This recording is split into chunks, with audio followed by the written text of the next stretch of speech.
Bueno amigos, muy buenas noches, muchísimas gracias por estar conectados. Hoy es nuestra tercera sesión de este ciclo. Entonces por aquí me acaba de escribir Sandra que no escucha. Como no escucha vamos a escribirle: Sandra, por favor sales y vuelves a ingresar. Listo. Bueno, listo, bienvenidos. Vamos entonces a iniciar con nuestra sesión del día de hoy. Seguimos estudiando el marco conceptual. El marco conceptual, les he estado insistiendo, es la parte más importante de la norma, porque sobre el marco conceptual es que se fundamentan todos los demás requerimientos normativos. Entonces, si uno no comprende el marco conceptual o si le quedan lagunas en el marco conceptual, pues entonces va a tener muchos problemas después al momento de aplicar precisamente las normas, de aplicar los requerimientos normativos.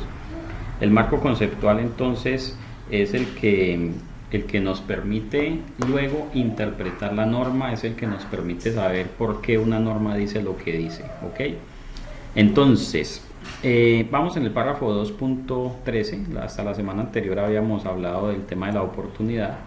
La oportunidad significa que la información financiera debe estar lista a tiempo para la toma de decisiones, y por eso es muy importante que ustedes, como dueños de la información y del proceso contable, vayan organizando procedimientos que les permitan pues tener esos estados financieros tempranito, que no nos coja la tarde. Yo no puedo concebir, y es más, voy a hacer aquí una breve encuesta con los 14 que tengo conectados. ¿Cuánto tiempo hace cuánto tiempo trabajan en la compañía, o hace cuánto tiempo prestan sus servicios a las empresas, los que son independientes? Yo sé que aquí hay gente que lleva años y años trabajando para la misma compañía o prestando servicios a las mismas entidades. A ver qué dice nuestra encuesta. 7 meses. Está nuevecita Claudia. Bueno, Claudia está nuevecita, entonces todo se vale, Claudia.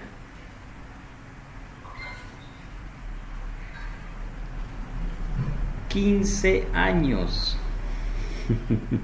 Néstor, por Dios. Y uno de independiente, listo. 15 años, larga historia. 20, José David. Luz Marina, 4.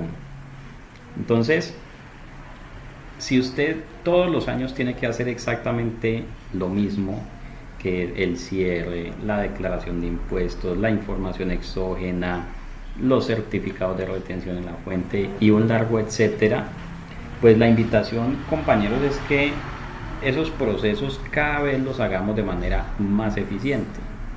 Yo conozco gente que lleva 20 años sufriendo con la exógena y siempre sufren por lo mismo, porque hay apellidos con ñ en la base de datos. Entonces, fíjese que hace algunos días, hace apenas como 2 semanas, estábamos reunidos con una empresa que está implementando un nuevo software, y entonces, permítanme un segundito, tenemos aquí una colega tratando de ingresar.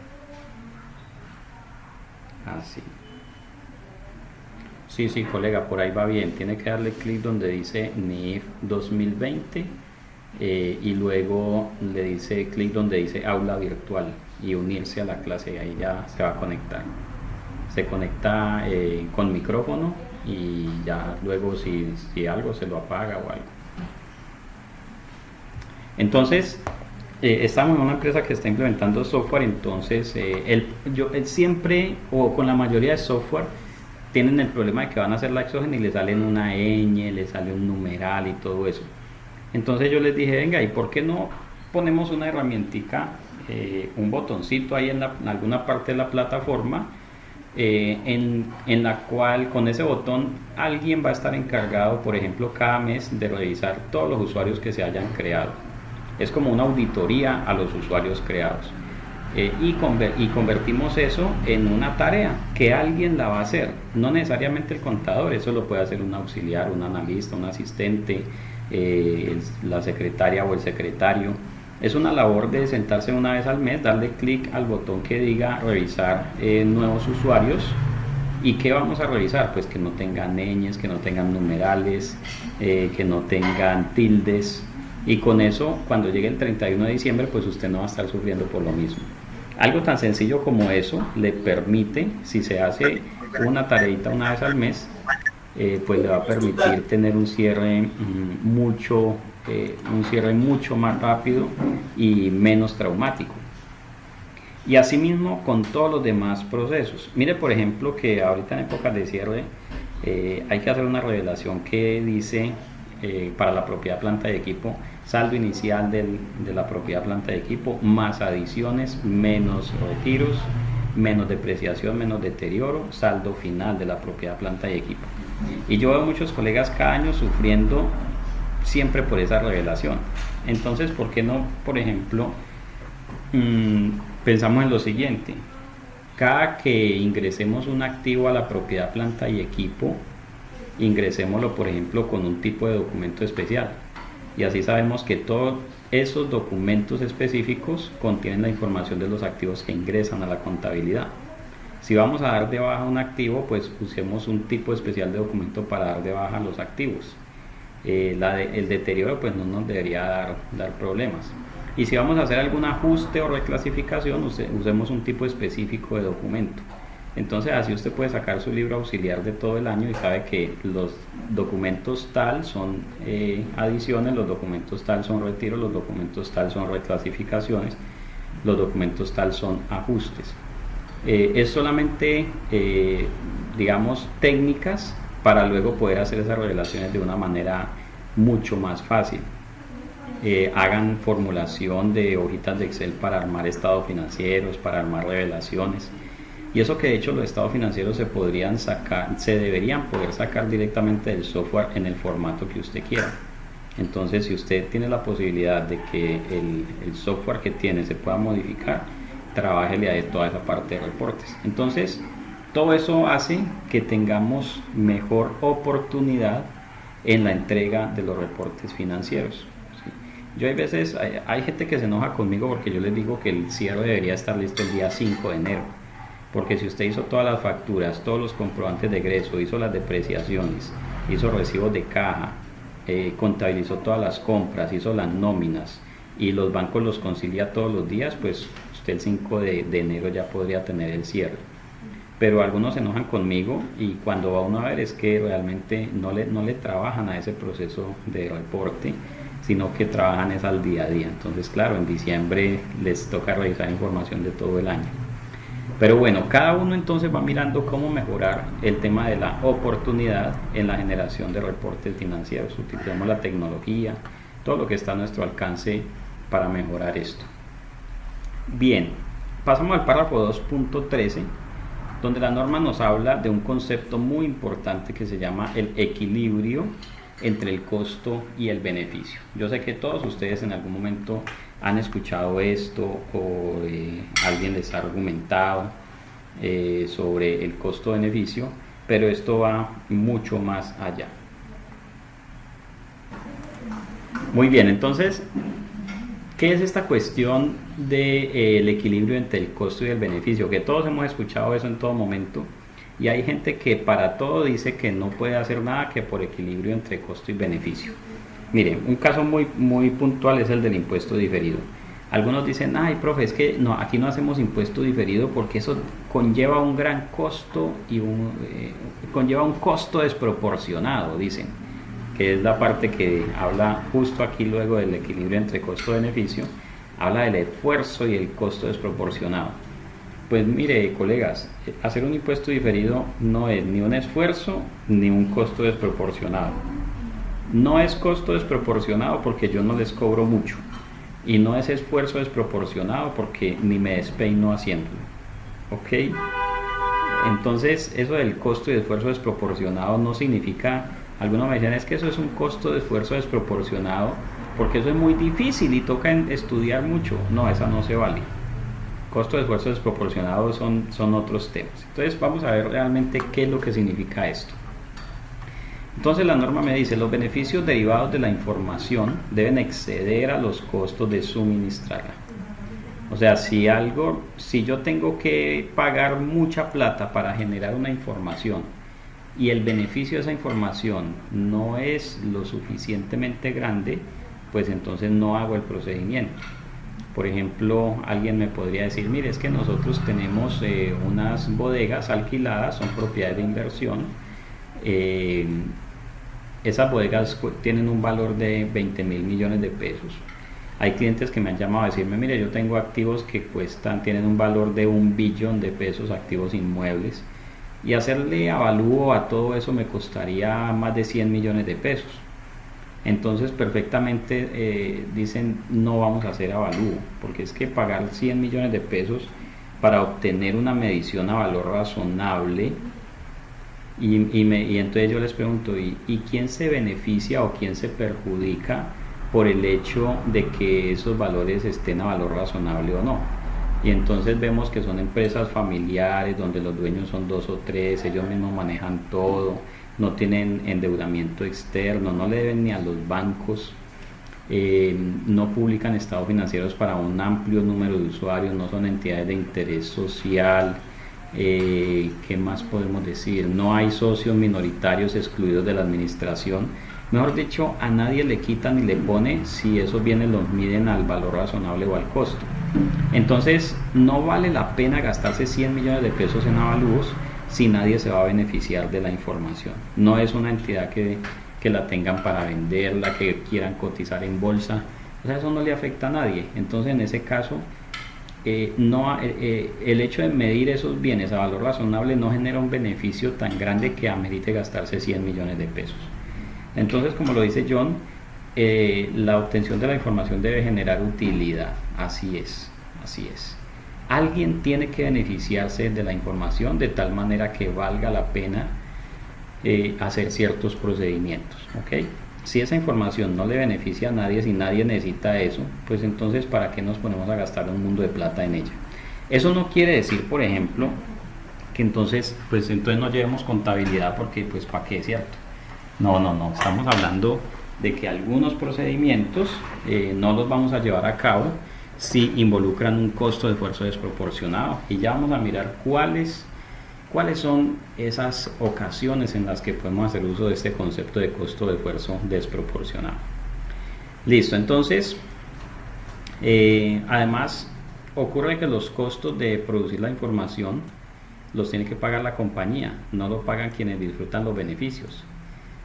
Yo no pago nada y sin embargo puedo tener los estados financieros de cualquier banco. Yo puedo entrar a la página de la Superfinanciera y allí están publicados los estados financieros de cualquier banco. Yo no pagué un peso por eso. El propio banco tuvo que pagar para hacer sus estados financieros y publicarlos.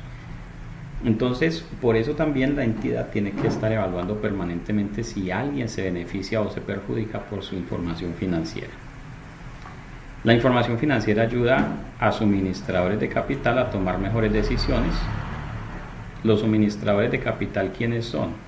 Los que componen la parte derecha del balance, los proveedores, los acreedores, los prestamistas y los inversionistas actuales y potenciales, ¿ok? Entonces ellos son los que principalmente se benefician y pueden tomar mejores decisiones. Eso hace que los mercados funcionen, que los mercados de capitales funcionen mejor, y significa también un costo inferior de capital para la economía en su conjunto. Entre mejores y más transparentes sean los estados financieros, pues menos costo va a tener el inversionista para poder evaluarlos. Las entidades individuales también disfrutan de beneficios, ¿sí? Mejor acceso a mercados de capitales, un efecto favorable sobre sus relaciones públicas y posiblemente un costo inferior del capital. Entonces por aquí me pregunta Johnny Peláez, profe, pero para una persona natural que tenga los activos por menor valor, ¿se pueden perjudicar por estar declarando activos por menor valor? Y con eso evaden impuesto al patrimonio. Mire qué interesante. Una cosa son los estados financieros y otra es la declaración de renta. Los costos fiscales de los activos se forman como lo diga el estatuto tributario. Los valores que llevo a los estados financieros se forman como lo diga la norma de información financiera. Entonces, el costo de producir información tiene que poderse ver reflejado en beneficios para alguien, ya sea para la entidad o para los usuarios propios de su información. Entonces, ¿qué pasa si una persona natural tiene propiedades inmuebles por 3.000 millones de pesos? Su valor fiscal son 500 y por 500 lo tienen sus declaraciones de renta. Pues así usted lo ponga en 3.000 en los estados financieros, la DIAN no va a poder venir a cobrarle un impuesto al patrimonio. Nunca va a poder ocurrir porque el costo fiscal lo determina el estatuto tributario. Si esta persona le da por hacer avalúos de sus activos y medirlos a valor razonable por 3.000, pues lo que va a hacer es que va a mostrar un mejor patrimonio y eso le va a permitir en algún caso tener, digamos, mejores posibilidades de relacionarse con algún tipo de compañías. Para una persona natural muchas veces no es necesario medir a valor razonable para que un banco le preste, porque de todas maneras el banco va y hace avalúos sobre los activos. Pero fíjese lo que ocurre. Sí, claro, cuando venda esos activos va a tener una ganancia ocasional inmensa. Fíjese lo que ocurre. ¿Qué pasa, por ejemplo, si una persona tiene una pequeña SAS y allí tiene unas propiedades que valen 3.000 millones, pero las tiene ahí contabilizadas por 50, ¿sí? Las contabilizó por menor valor?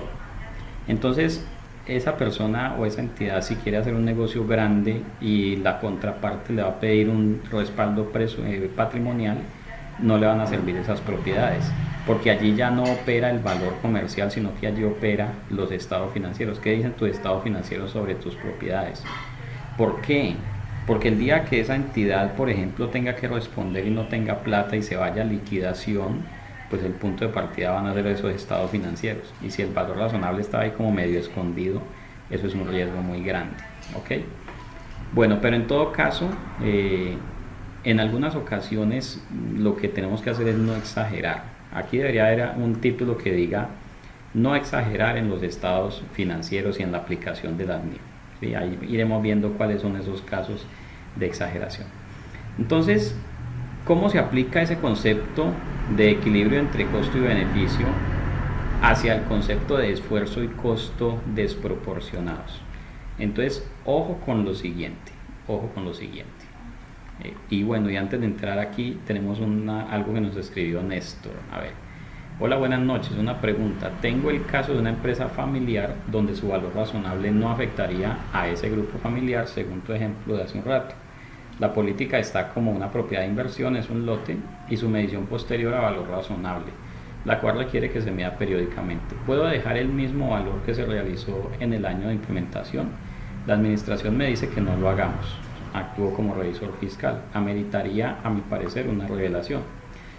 Sí, es que allí precisamente es donde hay que hacer, fíjese que aquí mismo dice que la evaluación de los beneficios y costos es sustancialmente un proceso de juicio. La misma entidad debe evaluar el costo-beneficio de esa información. Entonces muchas veces nos encontramos con estos casos como el que nos acaba de plantear Néstor. Soy revisor fiscal de una empresa familiar. Yo tengo que ver en qué medida los estados financieros afectan a un gran número de terceros. Por ejemplo, es posible que la entidad le deba plata a 3 bancos y les debe 5.000 millones de pesos. Obviamente esos 3 bancos son terceros que necesitan una información mucho más acertada. ¿Qué tal, por ejemplo, que la entidad sea una entidad que maneja ciertas operaciones que afectan a una gran cantidad de personas, ¿sí? Sin convertirse así en una entidad de interés público todavía? Pero por ejemplo es una comercializadora y esa comercializadora le compra a 200 pequeños productores. Entonces esos 200 pequeños productores son terceros interesados en la información. Pero no, es que esto no le afecta a nadie. Aquí no le damos plata a nadie. No tenemos que reportar estados financieros a la super, los depositamos en la Cámara de Comercio, sí, por obligación, pero no hay terceros que se vean beneficiados o perjudicados por la información. Entonces uno ahí lo empieza a pensar. Segundo, ¿cuánto cuesta hacer esos avalúos? Y porque, por ejemplo, una entidad que tenga unos lotes como propiedad de inversión que no le estén generando flujo de efectivo, ¿cómo la vamos a obligar a gastarse 20, 30 millones de pesos en avalúos? Entonces eso puede llegar a ser contraproducente. Hay entidades que me han dicho, mire, sí, nosotros tenemos muchas propiedades, pero la mayoría de esas propiedades están allí en proceso de valorización y nuestras utilidades anuales son 20 o 30 millones de pesos. Y entonces si nos ponemos a hacer avalúos, nos vamos a gastar esos 20 o 30 en avalúos y vamos a perjudicarnos. Entonces, todo eso tenemos que analizarlo. Obviamente hay un punto a partir del cual no podemos nosotros permitir que una entidad para todo nos diga que es demasiado costoso. Si estamos hablando, por ejemplo, de una entidad que tiene utilidades de 1.000, 2.000 millones de pesos anuales, pues esa entidad sí tiene que medir sus propiedades de inversión al valor razonable. No me puede decir que el costo de eso le va a llevar la utilidad. Bien, aún si medimos las propiedades de inversión por el costo, y además ya vamos a empezar a mirar algunos ejemplos de costo de esfuerzo desproporcionado. Si medimos esas propiedades de inversión por el costo, de todas maneras sí vamos a revelar información relacionada con su valor razonable, aunque no hayamos hecho la estimación de ese valor razonable. Bueno, entonces, ¿cuándo puedo yo hacer uso de la exención de costo o esfuerzo desproporcionado? Entonces póngale cuidado a este párrafo 14a, que es un párrafo crucial aquí. Se especifica una exención por esfuerzo o costo desproporcionado para algunos requerimientos de la norma. Esta exención no se usará para otros requerimientos. ¿Qué quiere decir? Que es la misma norma la que dice en qué casos puedo hacer uso de la exención de costo de esfuerzo desproporcionado. La misma norma me dice esto tiene que hacerlo a menos que conlleve un costo o esfuerzo desproporcionado. Sandra nos hace una pregunta muy interesante que es de otro tema, pero es una de las preguntas que nunca puedo dejar de contestar. Me dice Sandra, en el caso de las cajas de compensación que en la región no tienen cómo determinar un valor razonable porque no hay con quién comparar. Por ejemplo, el valor razonable de un parque de recreación. Pues, oigo, yo les voy a ser muy sincero. Para mí es un total absurdo ponerse a medir un parque recreacional al valor razonable. ¿Por qué? Pues primero porque eso no tiene mercado. Usted no es que le ponga un aviso afuera, ¿cierto? Se vende parque recreacional y aparezcan 500 clientes, eso no tiene mercado. La caja de compensación tiene y mantiene los parques recreacionales porque de una u otra forma recibe los dineros de los aportes patronales para brindar esos servicios de recreación. Pero si hablamos de parques recreacionales privados, por ejemplo, es otra cosa, es absolutamente distinto hablar de un centro recreacional privado que hablar de un centro recreacional de una caja de compensación. Si la caja de compensación viviera solamente lo que pagamos en la entrada, pues eso no sería rentable. Y nadie se va a poner a comprar el parque de la caña o el parque de no sé qué, eso no tiene valor razonable. Muy similar a lo que pasa con las entidades de servicios funerarios y previsión exequial. Es que yo soy dueño de un cementerio, de un mausoleo, de unos cenizarios y de unos columbarios y quiero medir eso a valor razonable porque eso me da respaldo patrimonial. No, olvídese de eso. Un banco no le va a prestar plata sobre un terreno de cementerio, olvídese. No le van a prestar plata sobre un cenizario o un columbario, olvídese de todo eso. Entonces, eso no tiene valor razonable. Valor razonable es para lo que realmente tenga mercado. ¿Y tener mercado qué es? Que usted le ponga un letrero que dice se vende y aparezcan 500 con ganas de comprarlo. Eso es tener mercado, ¿ok?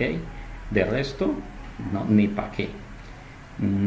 Es que el edificio, por ejemplo, un colegio me podría decir, yo voy a medir mis bienes al valor razonable.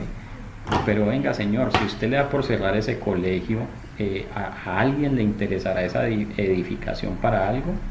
Pues de pronto a otro colegio, ¿cierto? o si no a un inversionista que lo vaya a tumbar eso pues para hacer otra cosa. ¿Listo? Ok. Por aquí me escribe Johnny Peláez. Bueno, entonces, ¿un qué, Johnny? Una marca, un goodwill. Goodwill. Escribámoslo aquí. Hay que volver a las clases de inglés. Cuando tengamos más inscritos, hacemos nuevamente las clases de inglés. Goodwill.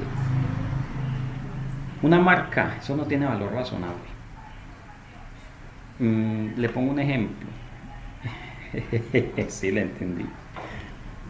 ¿Cuál es el valor razonable? Hay gente que investiga, ¿no? Hay gente que se pone, de pronto no tienen nada más que hacer y no tienen oficio por hacer o ni loza por lavar y se ponen a hacer valoración de las marcas. Entonces dicen, es que la marca Coca-Cola vale no sé cuánto. Pues puede ser. Vaya, póngale un letrero que diga se vende, a ver si se los dan. Eso es, del dicho al hecho hay mucho trecho, dice mi abuelo. Y yo sé que los abuelitos de ustedes dicen lo mismo o decían. ¿Cuánto vale Leños y Carbón? ¿Cuánto vale McDonald's? ¿Cuánto vale, no sé, sándwich cubano? ¿Cuánto vale Subway? Estudio F. Eso no tiene valor razonable. Eso no hay cómo medir eso ni para qué medirlo. Eso no tiene mercado. ¿Ok? Más allá de que se hayan presentado compras y ventas, esas compras y ventas son muy esporádicas, eso no tiene mercado. Pero bueno, más adelantico hablamos más en detalle de cuando hablemos de medición a valor razonable hablaremos de eso. Entonces, ¿qué quiere decir este párrafo 2.14? Que la misma norma es la que dice cuándo se puede usar la exención de costo-beneficio. Yo no la puedo usar de manera indiscriminada. Yo no puedo abusar del uso de la exención de costo de esfuerzo desproporcionado. Yo tengo que usarla solamente cuando la norma me diga que la puedo usar. Si la norma no me dice, de pronto puedo aplicar el párrafo 10.3 en algunos casos, pero de resto yo no puedo escaparme de un requerimiento normativo haciendo a toda hora uso de la exención de costo de esfuerzo desproporcionado. ¿Listo? A los bancos les gusta mucho esa palabra. ¿Cuál palabra, colega? De todas las que di.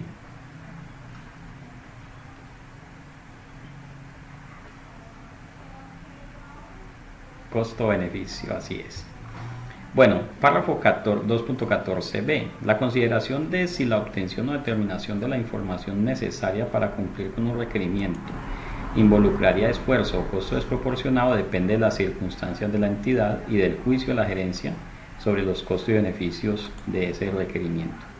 Ese juicio requiere la consideración de la forma en que puedan verse afectadas las decisiones económicas, ojo con esto, la forma en que puedan verse afectadas las decisiones económicas de los que esperan usar los estados financieros por no disponer de esa información. Es decir, ¿qué pasa con un proveedor, acreedor o inversionista real o potencial si yo no hago la valoración de mis inmuebles? Si eso es extremadamente importante para ellos, yo lo tengo que hacer.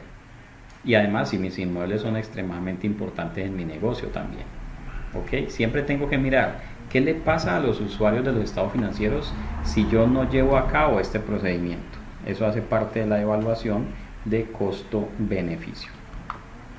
La aplicación de un requerimiento involucrará esfuerzo o costo desproporcionado por parte de una pyme si el incremento del costo, por ejemplo los honorarios de tasadores, o esfuerzo adicional, por ejemplo esfuerzos de los empleados, superan sustancialmente los beneficios que recibirían de tener esa información quienes esperan usar los estados financieros de las pymes. Una evaluación del esfuerzo costo desproporcionado por parte de una pyme, de acuerdo con esta norma, constituirá habitualmente un obstáculo menor que la evaluación del costo de esfuerzo desproporcionado por parte de una entidad con obligación pública de rendir cuentas, pues las pymes no rinden cuentas a terceros que actúen en el mercado.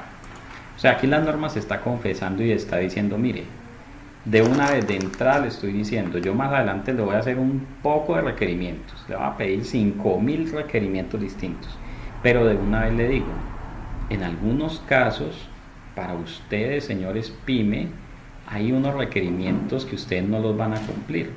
¿Por qué? Porque cuesta mucho hacerlos y eso no beneficia a nadie. Ese párrafo 214b está diciendo eso.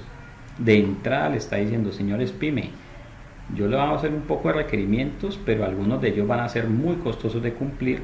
Entonces yo mismo le voy a ir diciendo, si eso tiene costo de esfuerzo desproporcionado, entonces no tiene necesidad de hacerlo. ¿Ok? Muy bien. ¿Me confirman por favor si hay sonido? ¿Están conmigo? Perfecto. Entonces,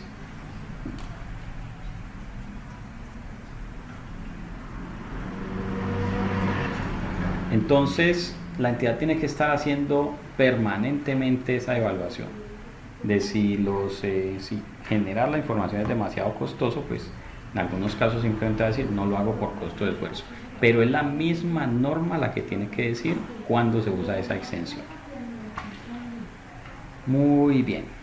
La evaluación de si un requerimiento involucraría esfuerzo o costo desproporcionado en el reconocimiento inicial en los estados financieros, por ejemplo en la fecha de transacción, debe basarse en información sobre costos y beneficios del requerimiento en el momento del reconocimiento inicial. Si la exención por esfuerzo o costo desproporcionado también se aplica a mediciones posteriores, por ejemplo la medición posterior de una partida, deberá realizarse una nueva evaluación del esfuerzo o costo desproporcionado en esa fecha posterior sobre la base de la información disponible. O sea que es posible que en un momento dado usted aplique una política, pero más adelante ya no la aplique, porque de pronto más adelante el costo fue mucho mayor de lo esperado.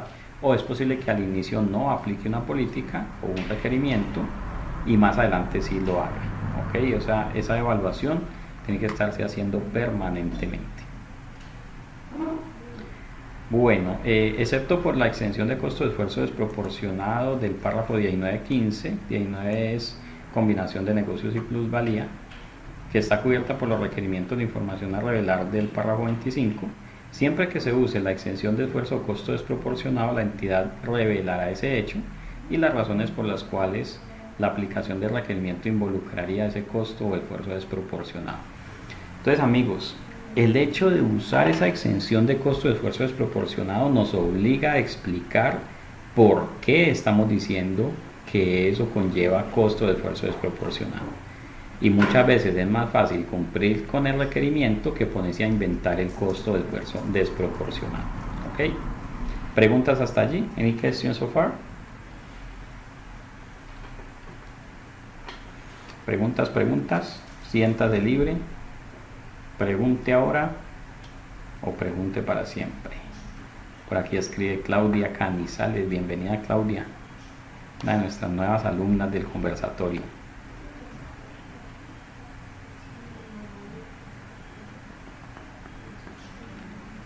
Muy bien, mientras escriben allí, vamos entonces continuando. A continuación, el marco conceptual nos va a empezar a hablar de ciertos conceptos que los vamos a ir viendo más adelante a lo largo de las normas sobre presentación de estados financieros. Entonces, el marco conceptual nos habla de la situación financiera, nos define la situación financiera como la relación entre activos y pasivos y el patrimonio en una fecha concreta, tal como se presenta en el estado de situación financiera. Se define los activos y pasivos como sigue. Aquí está la famosa definición de activo, que es la misma desde hace muchos años. Activo es un recurso controlado.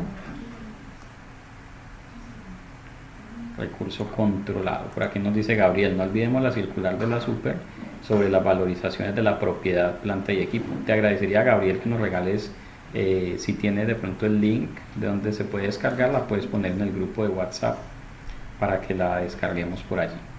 Y si me la mandas por allí, la abrimos en la próxima sesión y la miramos. Bueno, entonces, un activo, aquí está la famosa definición de activo, que define el activo como un recurso controlado. Esta definición Esta definición ha sido, digamos, ha causado mucha confusión para muchas personas, pero la idea es que vamos aclarando cada vez más a qué se refiere eso de un recurso y a qué se refiere, a qué se refiere eso de controlado. Recurso controlado por la entidad como resultado de sucesos pasados, o sea, algo pasó para que yo hoy tuviera ese recurso controlado, del que la entidad espera obtener en el futuro beneficios económicos. O sea que básicamente esa definición la podemos dividir en tres partes. La primera es que el recurso tiene que ser controlado por la entidad. La segunda es que a la fecha de cierre, en el momento en que yo estoy informando, ese recurso, ese control ya lo tengo que poder ostentar, o sea, ya al 31 de diciembre ya lo controlo como resultado de hechos pasados. Yo no puedo al 31 de diciembre mostrar un recurso que todavía no controlo, solamente muestro recursos sobre los cuales ya ostento el control. Y ese recurso tiene que ser capaz de generar para la entidad beneficios económicos. Si ese recurso no genera para la entidad los beneficios económicos, pues entonces ese recurso no debe reconocerse en los estados financieros. Mire que allí no me está hablando, por ejemplo, de la propiedad sobre el activo, y en ninguna parte de la norma me dice que sea obligatorio tener la propiedad o la titularidad legal del activo. Por el contrario, hay partes donde expresamente dicen que no es necesario, pero yo tampoco puedo abusar de eso, y le voy a poner este ejemplo. Supongamos que usted se encuentra con un amigo que hace 10 años no ve, y por algún motivo se lo cruzó por el Facebook, por redes sociales, lo que sea. Le dice, veámonos para que nos tomemos un café. Bueno, nos vemos en tal parte. Entonces usted está esperando a su amigo, y su amigo llega en una camioneta, cualquier camioneta. O sea, no es que uno quiera tener eso, ¿no? Pero pues cualquier Toyota Hammer o cualquier Jeep Rubicon, sí, cualquier camioneta de esas. 8 cilindros, 6 litros, diésel, con turbo. No es que uno la quiera tener, sino pues por decir cualquiera. Entonces usted está ahí, llega su amigo en severa camionetota, ¿cierto? Y entonces la pregunta es, ¿esa camioneta es de su amigo? ¿Sí o no? Usted lo vio llegar en la camioneta. ¿Esa camioneta es de él? ¿Sí o no? ¿Esa camioneta él la debería mostrar en su estado financiero? ¿Si esa camioneta para él es un activo? ¿Sí? Usted, para contestar esa pregunta, ¿usted qué necesitaría o cómo la contestaría? Usted solamente está esperando y lo vio llegar en la camioneta. Hasta ahí. Le pregunto, ¿la camioneta es de él? Bueno, aquí es la parte donde yo pregunto y la gente contesta. Se fueron a descanso y no me dijeron. Entonces usted lo llegó a ver en la camioneta, y por aquí dice Johnny, puede ser, también puede ser un leasing. Diana dice, no se sabe, hay que preguntarle. José dice, no se sabe, no hay evidencia suficiente, ¿cierto? Entonces, mire que muchas veces los juicios que se hacen sobre los estados financieros, Ruth dice algo muy interesante, puede ser de la esposa, seguramente. Y John dice que no le gustan los chismes. Entonces, muchas veces los juicios sobre los activos se hacen así muy, muy olímpicamente, ¿sí? Dicen, no, es que esa máquina como está en la bodega, entonces hay que reconocerla. No necesariamente, o sea, no es la ubicación física, no es la que determina el control. Mire que mi amigo, el que llegó en la camionetota, él tiene el control del vehículo, digamos que él tiene una pequeña parte del control, pues él puede manejar la camioneta, sabe por dónde llevarla, se beneficia la camioneta, pues sí, porque en esa se va para la casa, ok, pero tengo que preguntarme cuáles son los elementos que componen ese control y en qué medida él sí es capaz de controlar todas esas variables o todos esos elementos que involucran el control. Entonces, algunos de ellos, como para hacerles el paréntesis de una vez, son, por ejemplo, la disponibilidad que se tenga sobre el recurso. la persona o entidad tiene la capacidad, por ejemplo, de entregar ese recurso en pago por una obligación, tiene la potestad de donarlo, de regalarlo, la capacidad de venderlo a un tercero, tiene la capacidad legal legal o comercial de alquilar ese vehículo y recibir una renta. No tiene obligación de entregárselo a un tercero, se puede beneficiar por el vehículo a largo plazo. Entonces todas esas preguntas hay que hacerlas para establecer realmente quién es el que tiene el control. No podemos caer en la inmediatez de decir que la ubicación física determine quién controla un activo, ¿ok? Entonces dice Ruth, en caso de un comodato, en caso de la cesión de los derechos de un bien. Y aquí vale la pena preguntarnos, ¿qué será un recurso? ¿Qué será eso de recursos? ¿Y qué será eso de beneficios económicos? Porque, por ejemplo, yo puedo tener un carro y puede que el recurso como tal no sea el carro en sí como un bien material, ¿sí? Aquí podemos entrar incluso a filosofar. El recurso, o sea, tener un vehículo es un recurso que incluso me puede dar más beneficios en unos momentos que en otros. Por ejemplo, si usted tiene un carro porque usted necesita entregar pedidos a sus clientes todos los días, ese es un recurso que para usted genera mucho valor. Pero si usted tiene un carro solamente para el día del pico y placa y le dio por comprarse un Lexus de 600 millones de pesos, aquí en Cali tenemos pico y placa un solo día a la semana, gracias a Dios todavía gozamos de eso. Imagínese uno aquí con un vehículo solo para el pico y placa un día a la semana y le costó 600 millones, entonces se vuelve más bien, en lugar de darme beneficios, me los quita. Dice por aquí Johnny, profe, en una SAS se está pagando un leasing que está a nombre del único dueño, pero esta maquinaria se utiliza en la empresa y está generando ingresos. ¿Puedo tomar esos pagos de la cuota de arrendamiento e intereses como gasto deducible en renta para la SAS, sabiendo que el leasing a nombre del accionista y la SAS paga esas cuotas? Esa es una pregunta abiertamente fiscal, pero yo le diría que si lo hace va a estar en serios problemas, por un asunto muy sencillo, es que el banco cuando informe con quién hizo la operación la hizo con una persona, no la hizo con la SAS. Entonces para efectos fiscales toca dar un paso más, por ejemplo que haya un contrato entre la SAS y el socio. El socio puede subarrendar esa máquina a la SAS, cobrarle un arriendo con el cual cubra los costos del contrato de leasing. Allí toca mirar la figurita completa, porque no es así como tan fácil pasarle ese activo simplemente a la SAS. Esa pregunta me la hicieron hace poco y yo les dije, no, simplemente hagan un contrato de arrendamiento entre la persona y la empresa y listo. Ah, pero es que el leasing cuesta 240 millones al año, entonces se vuelve régimen común, le toca facturar, le toca llevar cuenta. Ah, pues sí, le toca hacer todo eso. Como se metió él a hacer el negocio personalmente, pues ahora se ha involucrado y se ve obligado a todo eso. Y es que además, si esta persona es beneficiaria de un contrato de leasing por 240 millones de pesos, por ese solo hecho ya le toca declarar renta y seguramente pagar, porque la DIAN le va a preguntar, ¿y usted dónde saca la plata cada año para pagar ese contrato de leasing? Tiene que tener ingresos. Entonces se vuelve, digamos, esto lleno de muchas aristas. Pero ojo que ese es un tema fiscal.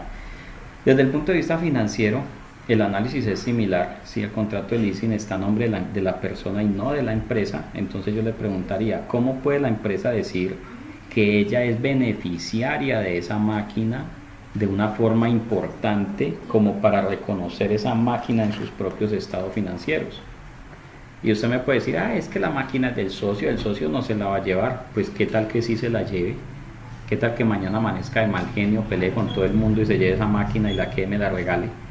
Entonces, si la entidad está usando esa máquina, que en realidad es un leasing que tiene el socio, debería haber un contrato entre el socio y la entidad, donde el socio le traspase a la entidad los beneficios de la máquina, para que la entidad ahora sí pueda decir, ese es un recurso que controlo yo.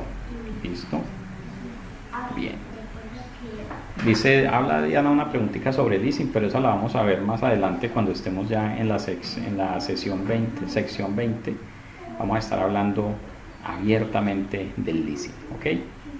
Listo, entonces, ojo, concentraditos, pues volvamos acá. Un activo es un recurso controlado. Control no significa tenencia física. Control significa exposición a riesgos y derecho a beneficios. Eso significa que usted tenga control sobre un activo. Exposición a riesgos y derecho a los beneficios. Es muy común que digan, ay, lo que pasa es que si el activo se daña, a fulano de tal le toca pagarlo, entonces él es el que lo controla. No necesariamente. Y voy a ponerle otro ejemplo. Supongamos que usted, los que les gusta ir a centros comerciales, se fue para un centro comercial en su carro, dejó el vehículo parqueado en el parqueadero del centro comercial y se fue para el cine. Va a estar allá 3 horas en el cine.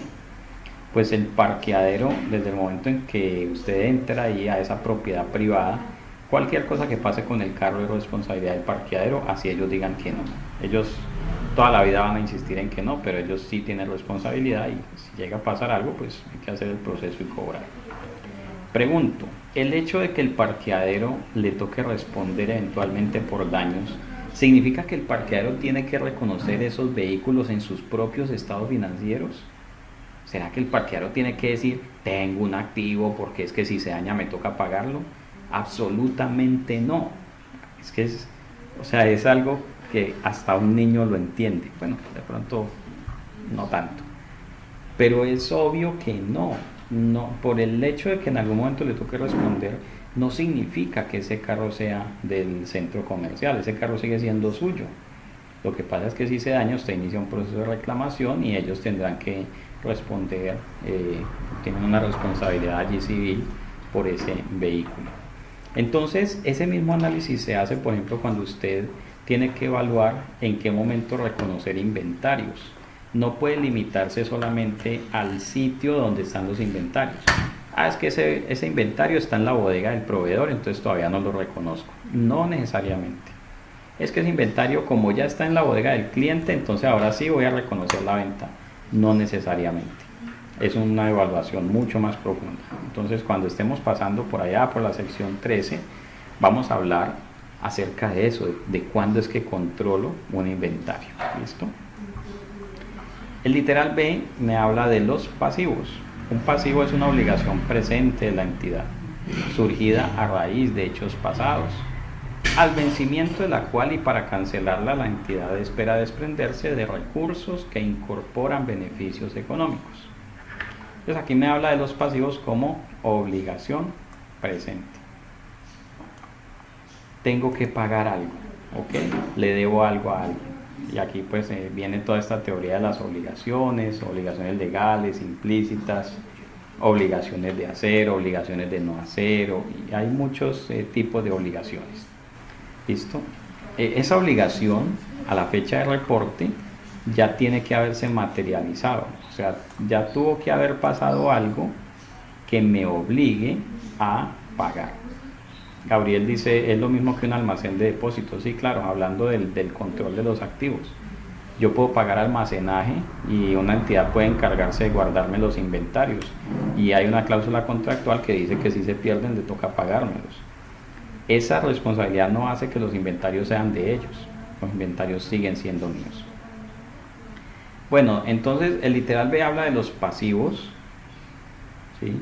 Y en los pasivos me dice que tiene que haber una obligación presente, dice que tiene que haber ocurrido algo que genere la obligación. Yo no puedo tener pasivos porque si de pronto pasa algo más adelante. Por ejemplo, una entidad tuvo resultados en el 2019 de 1.000 millones de pesos y en el 2020 el IDEAM dijo que iba a haber sequía, fenómeno del Niño. Entonces la entidad dijo, pues de las utilidades del 2019 hagamos una provisión porque en el 2020 vamos a perder plata.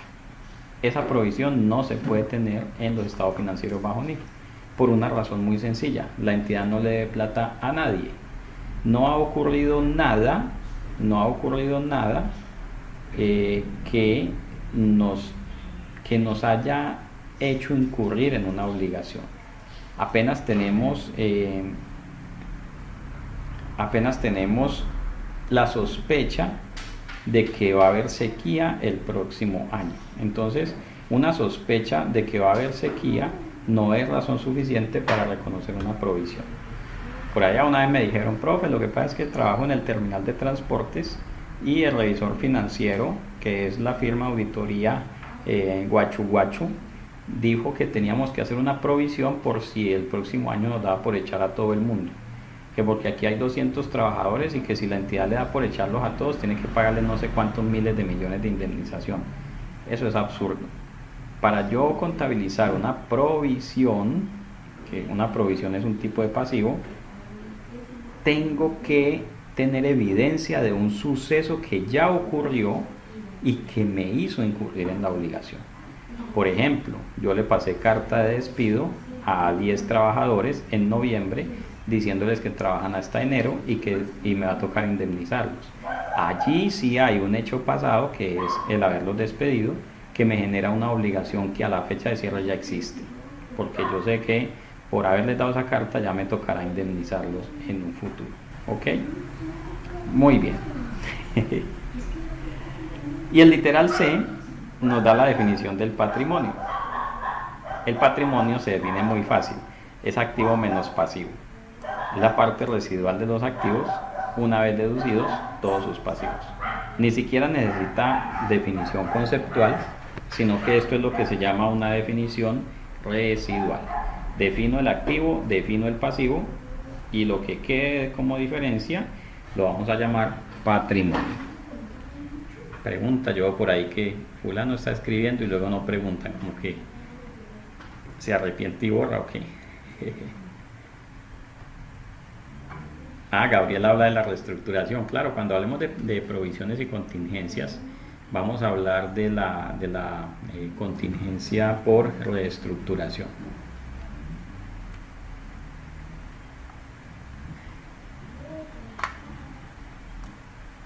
Bien, entonces, claro, hay algunos ejemplos. Aquí me mencionan la provisión por desmantelamiento, sí, en el sentido de que en el momento en que usted armó esa máquina, pues ya está obligado a volverla a desarmar.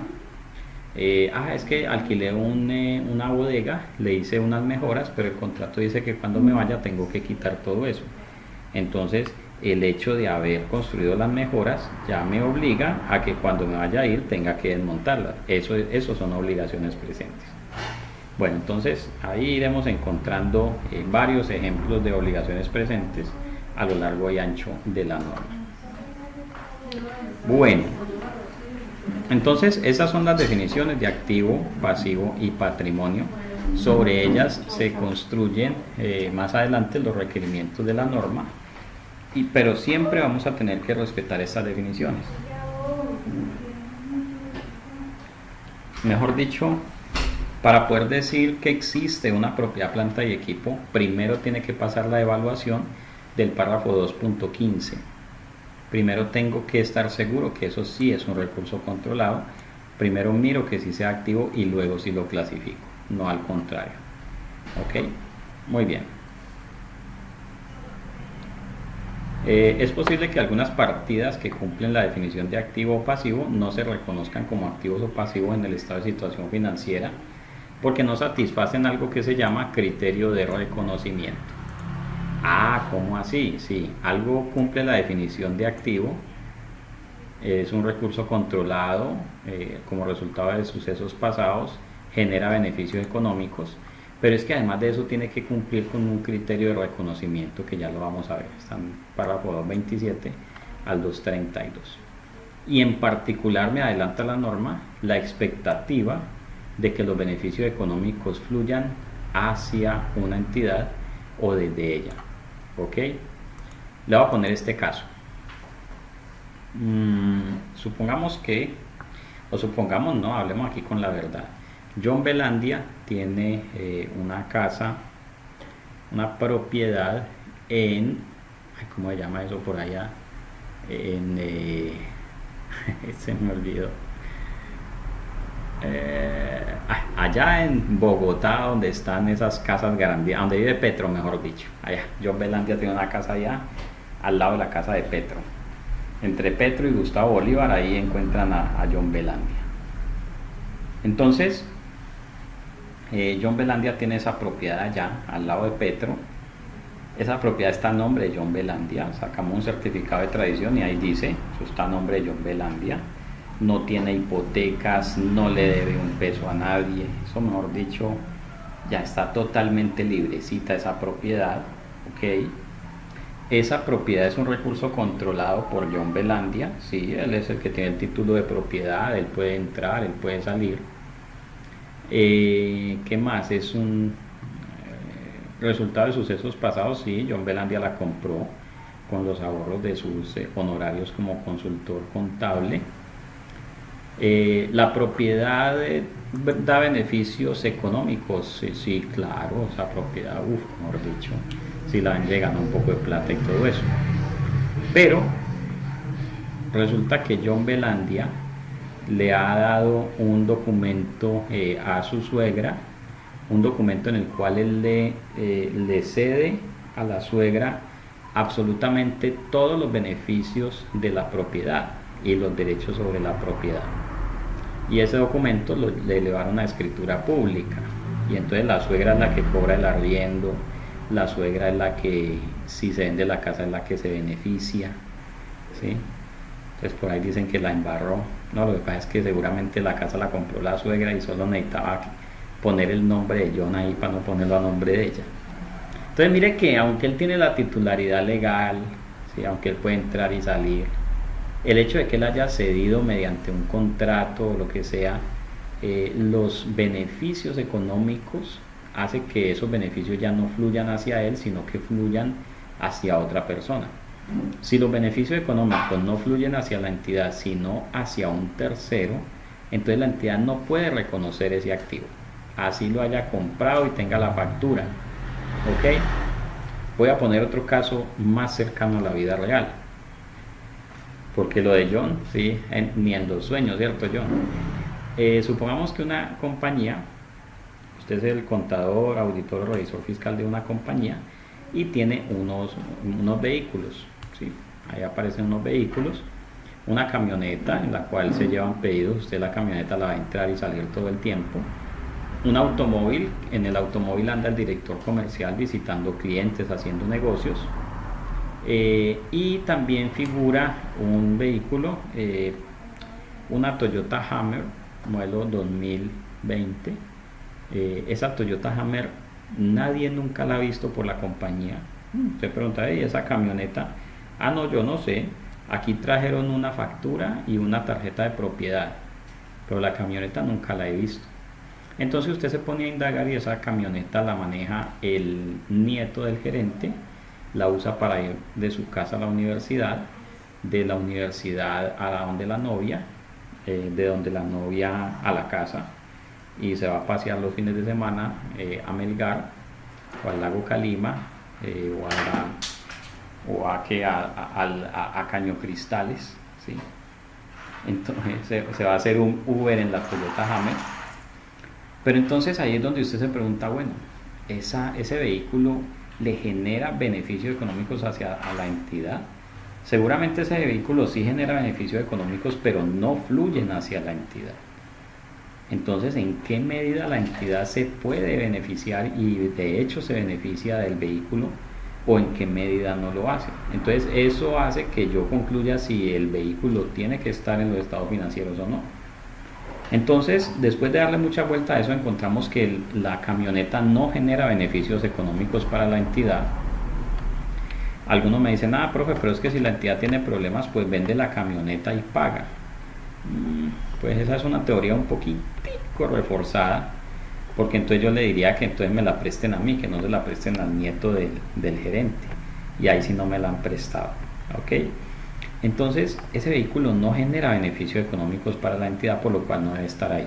Entonces, si usted es el contador, está en la empresa y llega el gerente con la factura de la camioneta y con la tarjeta de propiedad, la camioneta costó 300 millones de pesos, ¿no? Y además la gasolina del mantenimiento los paga la empresa, imagínese, pues, ni siquiera genera beneficios, pero sí toca tanquearla. porque el nieto anda con una tarjeta de crédito de la empresa y gasta la gasolina de la camioneta, la paga con eso. Entonces, usted es el contador, está allí y llegan con una factura de una camioneta por 300 millones con accesorios, unas llantas de 24 pulgadas, ¿sí? Todoterreno. Entonces, la pregunta es la siguiente: ¿usted cómo contabiliza eso? Le voy a ayudar con la mitad. Usted hace crédito al banco por 300 millones de pesos, que fue la transferencia. Y el débito, ¿a dónde lo va a llevar? Si esa camioneta no va a generar beneficios para la compañía, ¿a dónde va a llevar el débito?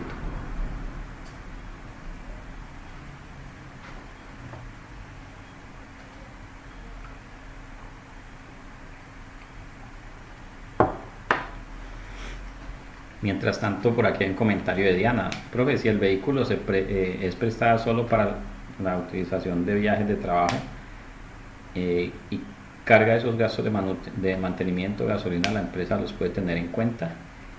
Mire, que el vehículo preste servicio para la compañía. Es más, si el vehículo lo usa el gerente para ir a su casa y a la empresa, perfectamente, usted dice, genera beneficios para la compañía. Porque es que al gerente no lo podemos poner a andar en Transmilenio, ¿sí me entiende? Que le pegue un coronavirus o algo, no. Entonces el carro del gerente perfectamente brinda beneficio a la compañía, sí, claro. El carro del director comercial, claro que sí. Es más, el carro de la esposa del gerente, sí, claro, porque puede ser parte del programa de compensación, darle vehículo para él y para la esposa. ¿Qué tal, por ejemplo? Lo que pasa es que el gerente, y aquí, mire, aquí hay una discusión muy interesante. Si el gerente es dueño de la empresa, seguramente compra carro de 300 millones y anda en él para la casa y para la oficina, y tiene todo el derecho, y eso es un vehículo que genera beneficios, sí, porque si no hubiera carro le tocaría pagar. Pero estoy absolutamente seguro que si el gerente no es dueño, no le dan carro de 300 millones de pesos. Bueno, en algunos casos sí, pero es mucho menos probable que le den carro de 300 millones de pesos. Entonces, mire el análisis financiero de ese hecho económico, las condiciones normales, ¿sí?, de lo que es una compañía.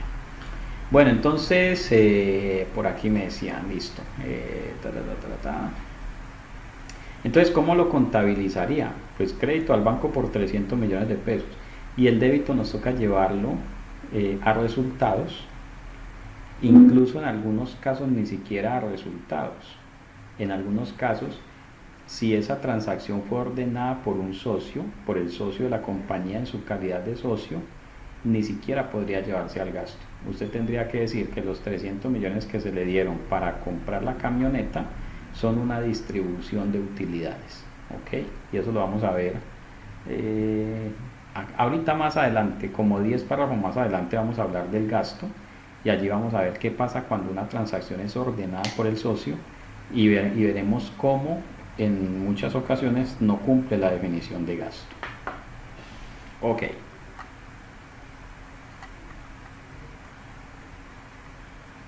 Bueno, los beneficios económicos futuros de un activo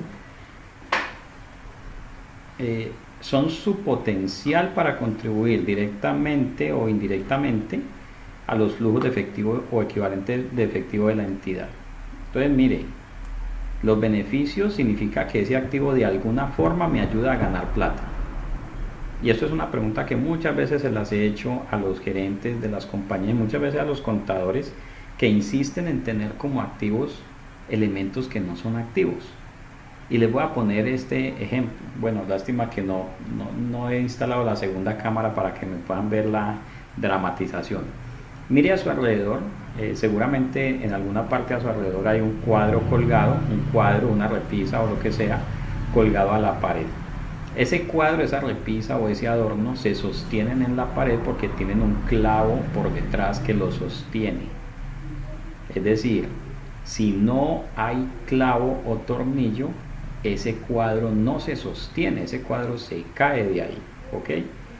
Entonces haga de cuenta, John Belandia, el calendario de la DIAN. No, yo portate serio, comprate un cuadrito de Botero o alguna cosa, pues. Entonces, los activos son como un cuadro. Tienen que tener una puntilla o un clavo o un tornillo para colgarlos. Si no hay puntilla, cuadro, tornillo, el cuadro no se puede colgar. Entonces, ¿cuál es la puntilla, clavo, tornillo para los activos? Es que cumplan la definición del marco conceptual y el criterio de reconocimiento. Si no cumplen esa definición y criterio de reconocimiento, no se pueden poner allí como activos. Y si usted los pone, se caen. La única forma de que el cuadro no se caiga si no tiene puntilla es que usted se quede allí sosteniéndolo. Y así he visto muchos contadores sosteniendo los activos con la mano, porque si los sueltan, esos activos se caen de los estados financieros. Ay, no, es que como le parece que... En estos días vi un caso... sí, ya me acordé. Ay, Dios mío. Estamos realizando una contabilidad, ¿no? Así normal como cuando uno realiza una contabilidad. Cifras van, cifras vienen. Al inicio somos amigos, al final no todas las veces quedamos como amigos. Entonces, estamos realizando una contabilidad y había una cifra por ahí que la movimos a un lado, al otro, chévere, hasta que pregunté, venga, ¿y qué es eso? O a los caleños realmente preguntamos, ¿qué es eso? Con J, ¿ve? ¿Qué es eso? Y resulta que eso lo tenían como construcciones en curso. Y a ver, dígame la verdad, ustedes que han sido auditores, revisores fiscales, dígame si ustedes revisan a profundidad las construcciones en curso, los activos en tránsito, los anticipos para contratos. Muchas veces esas partidas uno pasa por encima de ellas y no les hace nada. Entonces resulta que tenían allí construcción en curso como unos 81 millones de pesos aproximadamente. Ya esa cifra la habíamos mirado de varias formas, estaba bien. Entonces le pregunté, bueno, pero ¿eso qué es? Y sacamos un libro auxiliar y empezamos a revisar. Entonces imagínense esto. Pero es que no puedo decir el detalle porque no puedo decir el nombre de la entidad. Pero digamos lo siguiente. Construcciones en curso. Estudio de viabilidad para la solicitud de permiso para la construcción de un puente. ¿Sí o no? Estudio de viabilidad para la solicitud de permiso para la construcción de un puente. ¿Cómo así que construcciones en curso? A ver, veo la construcción. Otro decía algo como revisión de la evaluación del estudio de viabilidad para solicitar el permiso para la construcción de un puente. Le pagaste a otro para que revisara si lo que el primero hizo estaba bien. Y así, había una cantidad de cosas que cuando las evaluamos una por una vimos que absolutamente todo lo que había en esos 80 o 81 millones de pesos tenía que llevarse a resultados. Entonces, pero es que esos 80, eso nos afecta. No, pues es que lo afecta no es que lo mandemos a resultados. Eso se afecta desde que usted se gastó esa plata. Desde ahí es que usted afectó la situación financiera. ¿Ok? Entonces, eso es lo que ocurre muchas veces. El activo tiene que cumplir la definición de activo y el criterio de reconocimiento. Si no los cumple, es como si usted le quitara la puntilla al cuadro. El activo se cae, desaparece de los estados financieros y su contrapartida forzosamente tendrá que ser resultados. Por aquí escribe nuestro colega Néstor.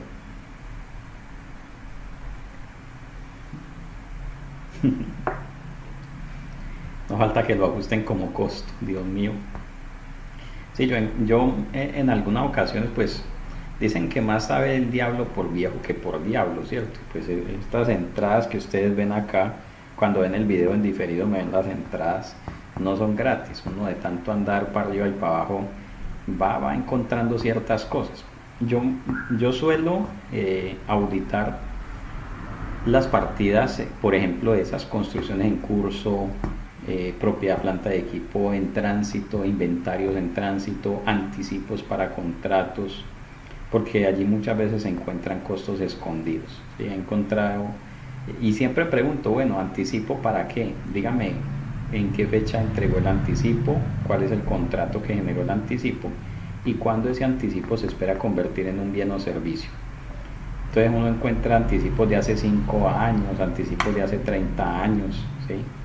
Y ni qué hablar de esas cuentas de socios, ¿sí? Es que cuentas por cobrar a socios y accionistas. Eso es bien delicado. Mejor dicho, usted revisa eso y ya con eso tiene sus hallazgos para el dictamen. Ok, entonces los beneficios económicos de un activo son el potencial para generar o contribuir a ganar plata. La pregunta que se le hace entonces a los empresarios es la siguiente: ¿cómo ese activo que usted muestra ahí en los estados financieros le ayuda a ganar más plata? ¿Usted sería capaz de doblar las utilidades comprando otro de esos? Y la respuesta muchas veces es no, o se quedan sin argumentos. Por ejemplo, una vez llegamos a una entidad, tenían contabilizado un activo por 400 millones de pesos, que eran unos cuadros que habían comprado para adornar la sala de juntas. Entonces la pregunta que se hace uno es: ¿cómo esos cuadros ayudan a generar más plata? ¿Cómo esos cuadros ayudan a generar mayores utilidades? Y seguramente no vamos a encontrar absolutamente ningún argumento que nos ayude a sustentar esa teoría. Si los cuadros ayudaran a generar más plata, pues entonces la entidad compraría más cuadros para ganar más plata. Entonces eso debe ser contabilizado como gasto. Todo lo que usted se gaste para adornar, llévelo al estado de resultados directamente, ¿ok? A menos que realmente, mejor dicho, eso se lo valgo por ejemplo a un hotel. Bueno, un hotel sí necesita ornamentar, un hotel sí necesita cierto homenaje para que el huésped se sienta bien.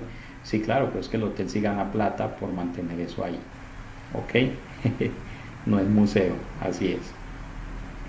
O en otra ocasión encontramos unas lanchas, en una entidad que no tiene nada que ver con la pesca, ni nada de alta mar, ni de deportes acuáticos. Encontramos unas lanchas contabilizadas, habían costado 400 millones de pesos. Y entonces yo pregunté, bueno, ¿y esas lanchas, cómo esas lanchas contribuyen a generar beneficios económicos para la compañía? Porque, por ejemplo, si me dicen, lo que pasa es que tenemos unos clientes que viven en una isla o trabajan en una isla, y las lanchas las utilizamos para entregar mercancía, para ir a tomar pedidos. Bueno, hasta les hubiera creído, ¿no? Hasta le hubiera dicho, bueno, camine, vamos, págame el paseíto en las lanchas. Pero no, esas lanchas están por allá, bueno, yo no sé si eso se llama parquear, allá en un muelle, amarradas, y las usan simplemente para ir a pasear los fines de semana. Eso no debería estar como activo ahí, ¿ok? Dice José David, ¿las obras de arte de las universidades no son activos? Mire, sobre las obras de arte, a mí no me gusta decir si son activos o no, sino que más bien yo les hago unas preguntas para que ustedes mismos se contesten. ¿Esa obra de arte tiene un valor comercial? Porque si la obra de arte tiene un valor comercial, si la obra de arte tiene mercado, tiene reconocimiento, de hecho si la quisieran vender, sí les dan un buen dinero por ellas. Yo sé que en el mercado del arte hay algunas obras de arte que tienen un precio de mercado. Usted las compró en 20 y si las quiere vender hoy pues le dan 30. Si es de esas, sí puede tener valor. Porque además un activo tiene que poderse utilizar, por ejemplo, para pagar una deuda, para distribuir utilidades, para arrendarlo. Entonces, si usted me dice, mire, yo tengo este cuadro, me costó 100 millones de pesos, lo tengo ahí de adorno, pero si yo lo necesitara vender me dan 150. Eso es un activo. Pero un cuadro que usted lo compró para adornar y si lo quiere vender no le dan nada, eso no me venga aquí con que eso es un activo. Eso no genera ningún beneficio, ¿ok? Bien, entonces los beneficios es que la entidad pueda ganar más plata gracias a ese activo. Muchos activos, como por ejemplo las propiedades, planta y equipo, son elementos tangibles. Sin embargo, la tangibilidad no es esencial para la existencia del activo. Algunos activos son intangibles y de hecho tenemos intangibles en los estados financieros. Al determinar la existencia de un activo, el derecho de propiedad no es esencial. Fíjese que aquí me dice clara y expresamente, el derecho de propiedad no es esencial. Eso no quiere decir que yo me ponga a reconocer activos a diestra y siniestra, ¿sí? Ay, ese carro tan lindo, lo voy a reconocer como activo mío porque es que la norma dice que yo puedo hacer eso. No, usted tiene que demostrar que tiene control sobre los beneficios que fluyen desde ese activo y que esos beneficios fluyen hacia usted, no hacia otro. Entonces, con base en esta propuesta o en esta proposición de que el derecho de propiedad no es esencial, por eso es que los activos en arrendamiento se reconocen en los estados financieros siempre y cuando la entidad espere tener beneficios económicos que fluyan a la entidad gracias a ese activo.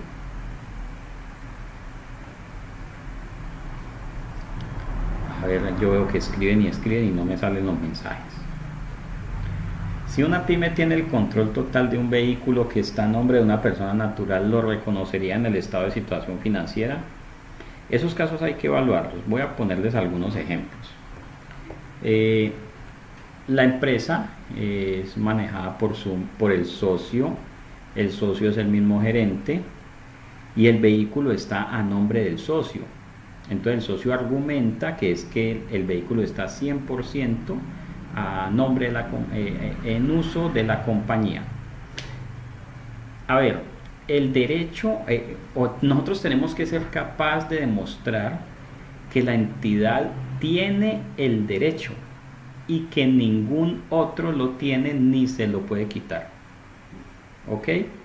¿Cómo se demuestra eso? Por ejemplo, que haya un contrato firmado entre el socio y la sociedad en el cual el socio le dice a la sociedad que le entrega el derecho al uso irrestricto de ese vehículo por lo menos por los siguientes 5 o 7 años. Y entonces ahora sí tenemos un documento a través del cual la entidad puede decir, tengo los derechos.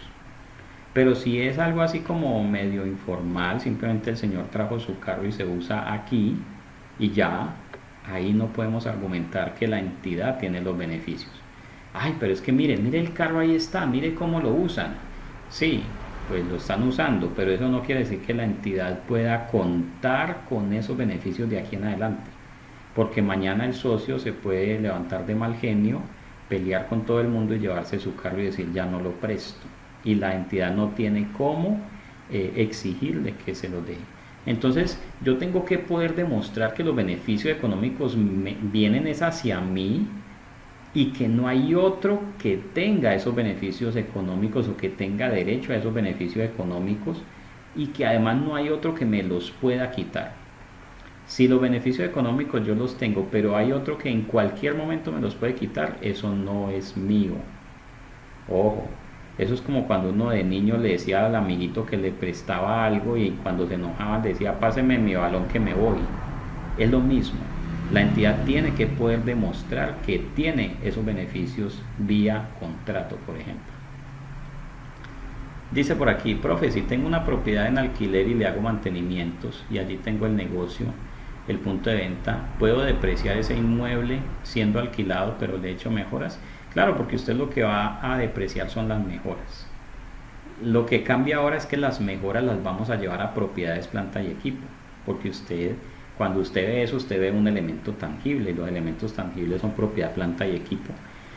Y va a haber una limitante que la vamos a estudiar más a fondo por allá cuando hablemos del tema, y la limitante va a ser el contrato de arrendamiento. En algunas ocasiones puedo depreciar con una vida útil más larga que el contrato si se cumplen ciertas condiciones, ¿ok? Pero generalmente las mejoras se van a depreciar en la duración del contrato de arrendamiento. Dice por aquí, ¿cómo sería la depreciación? Hay que analizar la vida útil. Fanor dice, se tendría que hacer un contrato que asegure el uso del vehículo. Sí, claro, por eso les decía que si la entidad me demuestra, me dice, mire, es que aquí tenemos un contrato según el cual la entidad tiene el uso y el usufructo de este vehículo durante 5 años, por ejemplo. Eso ya es un recurso controlado, ¿ok? Pero así nomás de buenas a primeras que el socio trae el carro y lo presta, no, así no sirve. Y preguntaron por acá, las licencias del INVIMA, los dossiers que se demoran hasta 1 año y medio para aprobarse o rechazarse, deben reconocerse como otros activos o como intangibles. ¿En qué momento lo empiezo a depreciar o amortizar? Si son licencias, esos son activos intangibles y se empiezan a depreciar cuando ya estén disponibles para usarse. Ok. Y ojo, si usted está trabajando para obtener una licencia, usted solamente puede capitalizar ese costo en la medida en que tenga una certeza razonable de que sí se la van a aprobar. Porque si la probabilidad de que se la aprueben es del 10%, pues entonces usted no debería estar capitalizando esos costos, debería llevar eso a resultados.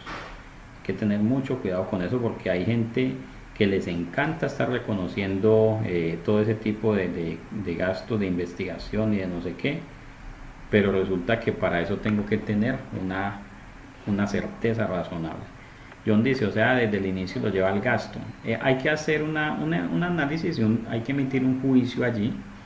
Si usted dice es que las probabilidades de éxito son del 70%, 60% incluso, pues capitalice.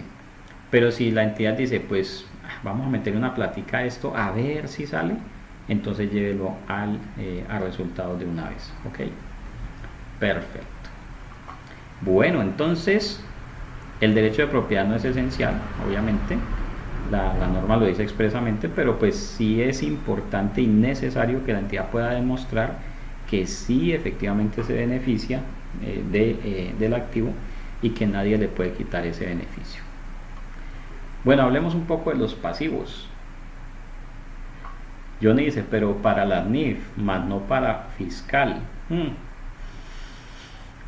Ay, amigos, la discusión fiscal es una discusión bastante larga. A mí me gustaría lograr la meta de tener 100 inscritos en el programa, porque así podríamos traer un experto tributarista también una vez a la semana y empezar a discutir realmente lo que nunca se ha discutido, ¿sí? Porque de esto se rumora mucho, pero realmente muchas veces no hay una discusión seria que nos pueda realmente llevar a una fuerza de debate interesante. Porque en algunas ocasiones va a ocurrir que la norma fiscal guarde silencio sobre algún tema y tengamos la incertidumbre de no saber cómo va a actuar la administración tributaria. Eso puede ocurrir, entonces ahí es que necesitamos al tributarista. Entonces por ahora hablamos de NIF. Ayúdenme a llegar a 100 inscritos pues para poder tener el tributarista y sacarle 2 horitas semanales para que nos hable también de estos temas. Ok, bueno, ok, vamos a hablar de pasivos. Los pasivos, la característica esencial de los pasivos, ya vimos la definición aquí arriba, son obligaciones presentes derivadas de hechos pasados al vencimiento de las cuales, y para cancelarlas la entidad debe desprenderse de recursos que incorporan beneficios económicos. Yo cuando estaba hace ya 8 años, estaba mi esposa en embarazo de la niña y estaba en una conferencia explicando esto y yo dije, claro, eso nunca se me volvió a olvidar la definición de pasivos, ¿sí? Porque imagínate, mi esposa estaba embarazada y yo pensaba en la obligación presente derivada o a raíz de sucesos pasados, ¿sí? Y al vencimiento de las cuales me tenía que desprender de recursos que incorporaban beneficios económicos, y dije, mi hija es un pasivo, un hermoso pasivo, vea, ¿sí? Tengo la obligación surgida de hechos pasados y me toca desprenderme de recursos económicos. Pero bueno, más allá de eso es un simple chiste, que a algunos les parece muy mal, otros se enojan conmigo por eso, pero bueno, es una forma de recordar. Listo, entonces, característica de los pasivos. Primero, tiene que existir realmente la obligación presente. La entidad tiene obligación de actuar de forma determinada. La obligación puede ser legal o puede ser implícita. Y aquí nos adelantan un poquito lo que es obligación implícita.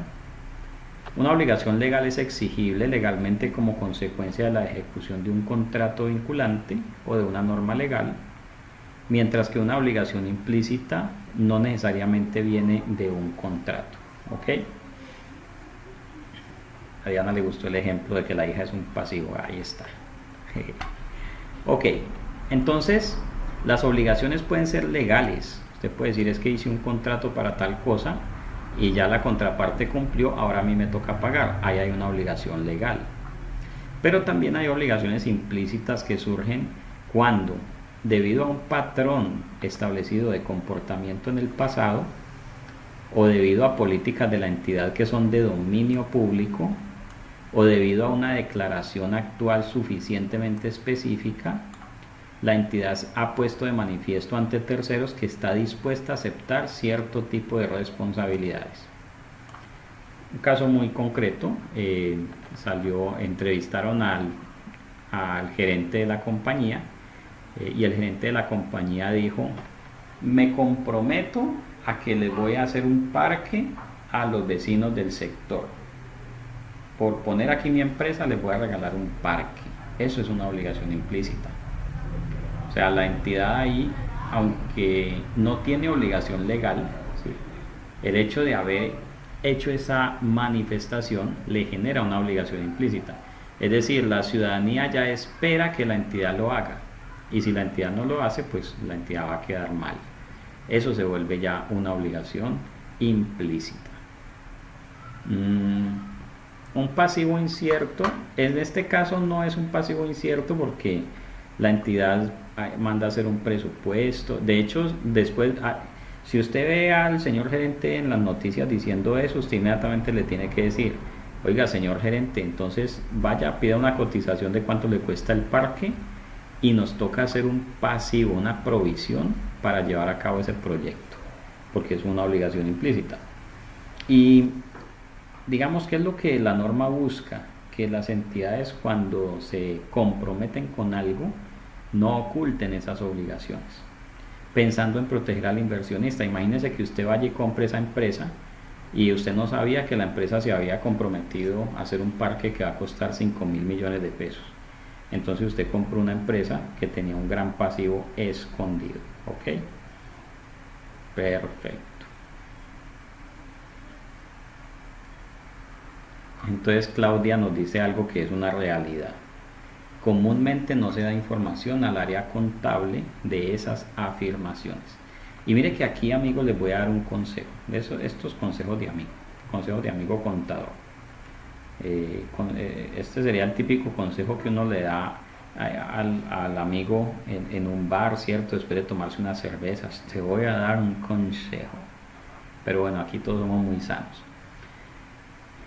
Pídale a la gerencia, pídale al representante legal de la compañía un documento para usted como contador, en el cual el representante legal de la compañía manifieste que le ha dado a conocer todas las situaciones que han acontecido en la entidad. Así de sencillo. Dígale: bueno, señor gerente, y ojo, además de eso, estoy seguro que en alguna parte seguramente no en las NIF, pero sí, por ejemplo, en alguna parte de las NIA, habla de la certificación de los estados financieros desde un punto de vista muy profundo, en el cual el representante legal tiene que manifestar que todas las aseveraciones se están cumpliendo en los estados financieros. Pida eso para usted, ¿sí? Néstor Uribe, la revisoría, la carta de gerencia. Sí, esa carta de gerencia que pide el revisor fiscal, pídala usted también como contador, pídala, usted tiene todo el derecho, porque ¿qué pasa? Cuando usted certifica los estados financieros, usted está diciendo que todo lo que dice ahí es verdad, y si hay cosas que usted no sabe, pues se puede ver perjudicado por ello. Listo, entonces pida que le firmen una carta de representación a usted como contador público, que en última usted está dando fe pública de algo en lo cual también se expone a que no le hayan contado toda la verdad. Ok, perfecto. Literal B. También hay obligación implícita cuando, como consecuencia de la manifestación anterior, la entidad ha creado una expectativa válida ante aquellos terceros con los que debe cumplir su compromiso y sus responsabilidades. ¿Ok? Si se hizo alguna manifestación, pero igual ya nadie le cree porque siempre dice mentiras, pues ahí no hay nada. Pero si es una manifestación que puede poner en peligro, por ejemplo, las ventas de la compañía: ay, si no cumplo con esto, la gente no me va a comprar. Entonces allí sí hay una obligación implícita. Muy bien, la cancelación de una obligación presente implica habitualmente el pago de efectivo o la transferencia de otros activos. la prestación de algún servicio, la sustitución de esa obligación por otra o la conversión de la obligación en patrimonio. Una obligación puede cancelarse también por otros medios como la renuncia o la pérdida de ciertos derechos por parte del acreedor. Y ojo, hay obligaciones en las cuales no se paga con recursos económicos. Por ejemplo, una disculpa pública. Es posible que a una entidad le toque salir a dar excusas públicas por alguna manifestación. En ese caso no hay una provisión, porque allí no se sacrifican beneficios económicos, sino que lo que se sacrifica es el ego. Y el ego no tiene equivalente en los estados financieros. Bueno, y por último por hoy hablemos del patrimonio. El patrimonio es, como lo decíamos anteriormente, un simple residuo, es la diferencia entre el activo y el pasivo. La norma realmente no trae instrucciones acerca de cómo medir el patrimonio, solamente habla algo acerca de los aportes de capital por allá en la norma sobre pasivos y patrimonio, y habla acerca de las partidas del otro resultado integral. Pero entonces me deja aquí la norma, me deja esto abierto, me dice que el patrimonio se puede subclasificar en el estado de situación financiera.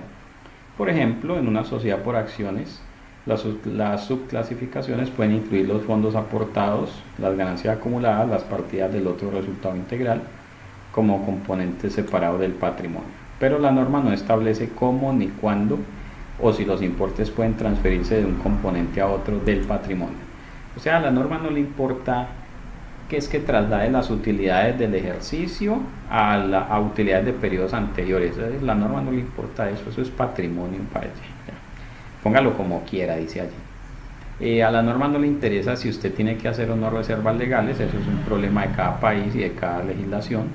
A la norma no le interesa si usted puede distribuir utilidades o no, eso es problema de cada legislación.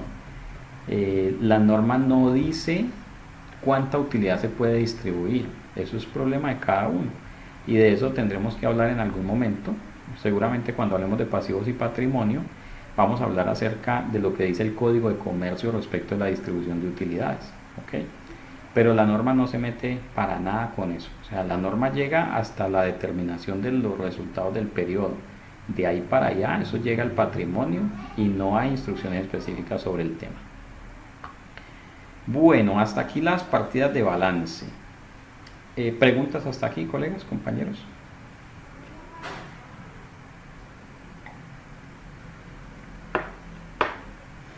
Muy bien.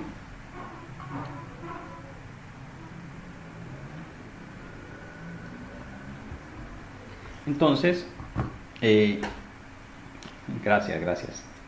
Me gusta que esté todo clarito. Entonces, vamos ahora a empezar a hablar acerca del rendimiento financiero. Hasta aquí estuvimos hablando de la situación financiera, por eso definimos activo y definimos pasivo. Con el activo y el pasivo se conforma entonces la situación financiera.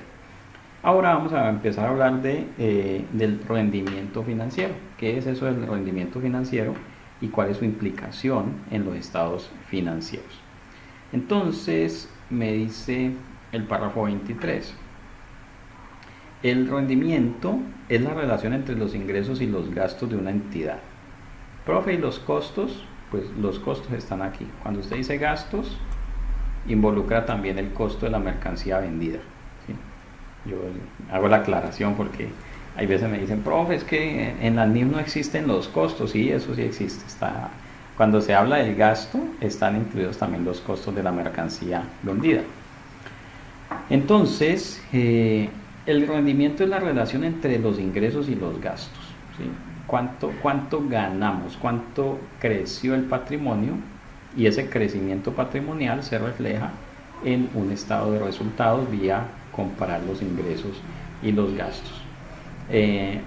Esta norma permite a las entidades presentar el rendimiento, ya sea en un único informe, el estado del resultado integral, o en dos estados financieros, un estado de resultados, plural, y un resultado integral total. Un estado de resultados y un estado del resultado integral.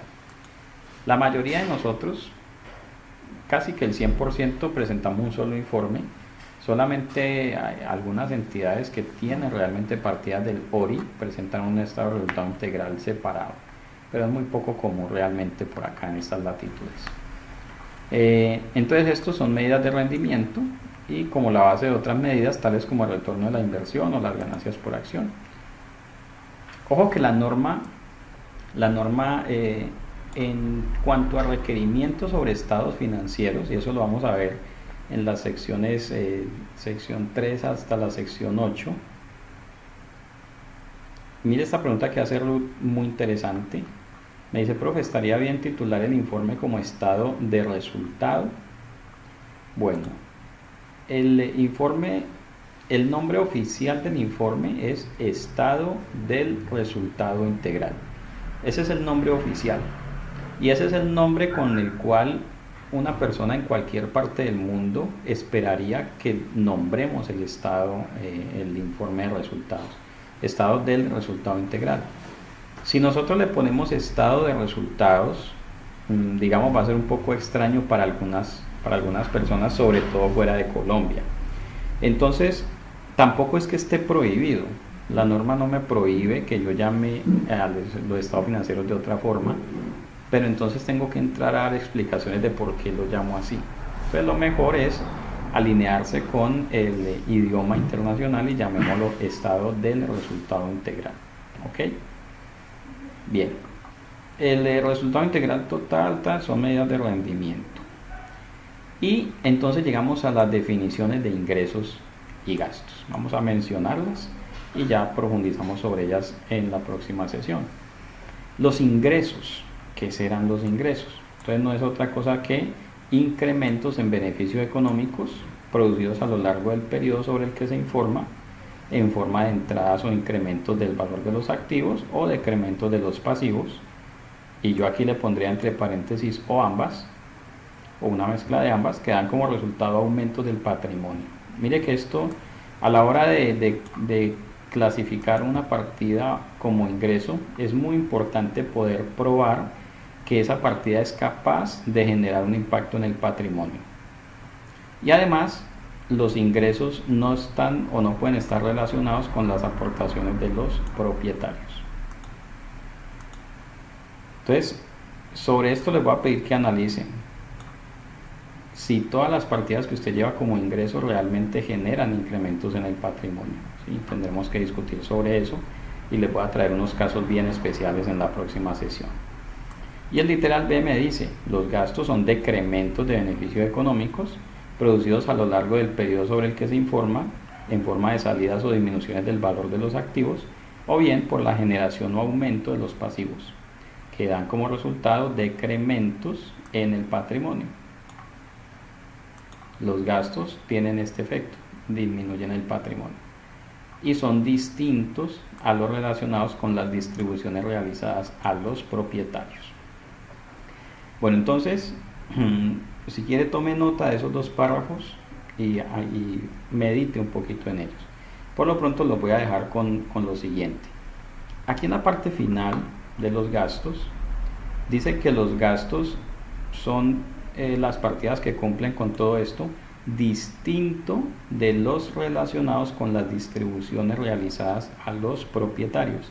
¿Qué significa eso de distribuciones realizadas a los propietarios? Una distribución a propietarios es una transacción según la cual los propietarios se llevan una parte de los recursos de la compañía en uso de las atribuciones legales de las cuales están investidos. Legalmente los propietarios deberían llevarse solamente las utilidades